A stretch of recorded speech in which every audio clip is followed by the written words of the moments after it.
Social মিডিয়াতে একটি বিষয় ব্যাপক আলোড়ন সৃষ্টি করেছে যে মৃত্যুর পরে সকলের সঙ্গে দেখা সাক্ষাৎ হলেও ভাই বোনদের সাথে দেখা সাক্ষাৎ হবে না। বিষয়টা কতটুকু সত্য? এটা আসলে বিষয়টা মোটেও এইভাবে না যেভাবে আমরা দেখেছি।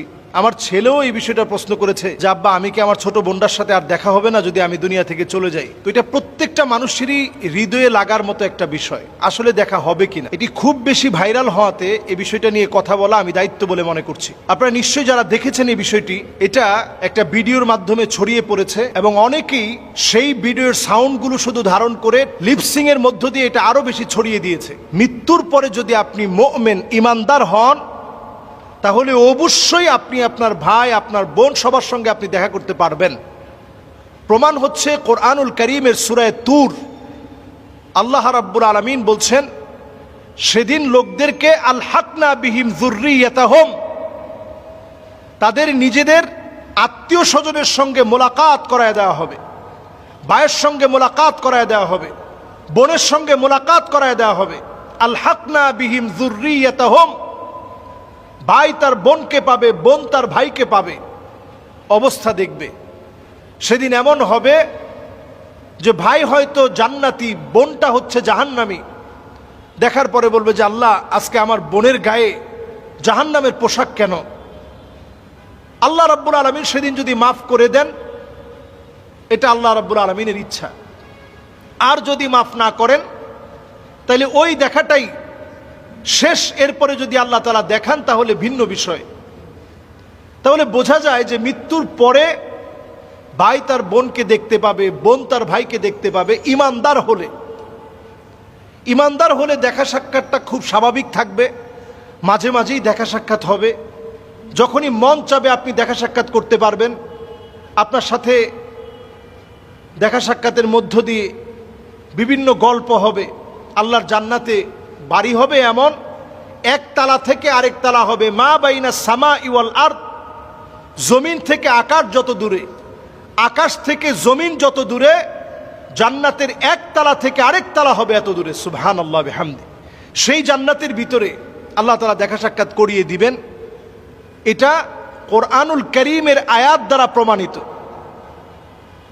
এবার হাদিসের দিকে আসি। সেদিন কিছু মানুষ আল্লাহর কাছে বলবে, কানু ইউসাল্লুনা মাআনা, আল্লাহ এই মানুষগুলো, এই যে আমার ভাই, এই যে আমার বন্ধু, আল্লাহ এরা তো আমার সঙ্গে একসঙ্গে নামাজ পড়তাম, আমরা দুই ভাই একসঙ্গে যেতাম, আজকে আমি জান্নাতে ও জাহান্নামে, আল্লাহ আপনি মাফ করে দেন না। সেদিন যখন এইভাবে আল্লাহর কাছে ফরিয়াদ করবে, আল্লাহ যার ফরিয়াদ কবুল করবে, আল্লাহ বলবে যাও তাকে জাহান্নাম থেকে নিয়ে আসো।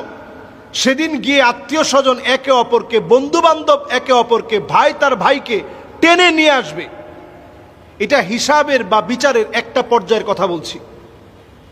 তাহলে সেখানেও সাক্ষাৎ হবে। এবার আসেন আল্লাহর জান্নাতের ভিতরে বিরাট একটা মাজমা হবে। সেখানে আল্লাহ রাব্বুল আলামিন বলবেন, আল্লাহ তাআলা সেদিন ডাক দিয়ে বলবেন, ওয়ামতাজুল ইয়াউমা আইয়ুহাল মুজরিমুন, অপরাধীরা আজকে পৃথক হয়ে যাও, তোমাদের সঙ্গে আজকে আর কোনো লেনদেন নাই। সরাসরি এখন কথা হবে জান্নাতীদের সঙ্গে। আল্লাহ তাআলা সেদিনও একটা মিলন মেলা ঘটাবেন। সুতরাং আমাদের ভাই বোন আত্মীয় স্বজন প্রত্যেককে দেখার একটা সুযোগ থাকছে। এরপর নবীজি সাল্লাল্লাহু আলাইহি সাল্লামের আরেকটি প্রসিদ্ধ হাদিস, সেই প্রসিদ্ধ হাদিসের বক্তব্য অনুযায়ী বোঝা যায়, নবীজি কবর জিয়ারত করতে গেলে নবীজি বলতেন, আসসালামু আলাইকুম দারা কওমিন মুমিনিন আতাকুম মা তুআদুন গাদাম মুআজ্জালুন ওয়া ইন্না ইনশাআল্লাহু বিকুম লাহিকুন। নবীজি বলতেন, ইনশাআল্লাহু বিকুম লাহিকুন, অচিরেই তোমাদের সঙ্গে আমি মিলিত হব।